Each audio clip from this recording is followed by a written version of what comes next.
રાજકોટની વાત કરીએ। રાજકોટમાં ઊંચા વળતરના નામે વધુ એક ઠગાઈનો કિસ્સો સામે આવ્યો છે। મેસર્સ મની પ્લાન્ટ ઇન્વેસ્ટમેન્ટ કંપનીએ છેતરપિંડી આચરી, લોકોને છેતર્યા, લોકોને ઊંચા વળતરની લાલચ આપવામાં આવી અને અંતે ચૂનું લગાવીને ફરાર થઈ ગયા।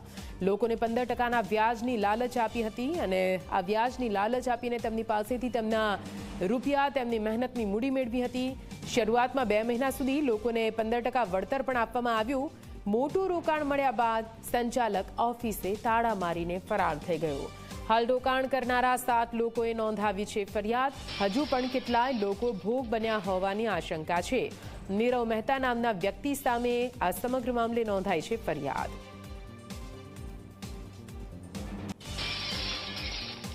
મની પ્લાન ઇન્વેસ્ટમેન્ટના નામની રાજકોટમાં રનવે હાઇટ્સ કોમ્પ્લેક્સમાં નીરવ મહેતા નામની વ્યક્તિએ એક પેઢી શરૂ કરેલી હતી। એમાં દર મહિને શેર બજારમાં ઇન્વેસ્ટ કરવાથી 10 થી 15% જેવું તમને વળતર મળી રહેશે એવી સ્કીમ આપેલી હતી। એ સ્કીમમાં લોભામણી લાલચ જેવું હતું। એમાં જે ઇન્વેસ્ટ કરે એની રકમ એને 1 કે 2 મહિના સુધી વળતર પેટે ચૂકવેલી છે અને ત્યાર પછી એ પેઢી એની બંધ કરીને જતા રહેલ છે। રાજકોટના 7 જેટલા વ્યક્તિઓ ભોગ બનેલા છે અને પણ મારી આપના માધ્યમથી બીજાને પણ અપીલ છે કે આમાં જે ભોગ બન્યા હોય એ ખુલીને બહાર આવે। આપણે ગાંધીગ્રામ પોલીસ સ્ટેશનમાં તપાસ ચાલુ છે ને તપાસમાં સાથ સહકાર આપે તો હજી પણ આમાં લાખો કરોડો રૂપિયા જેવો ફિગર બહાર આવી શકે એમ છે।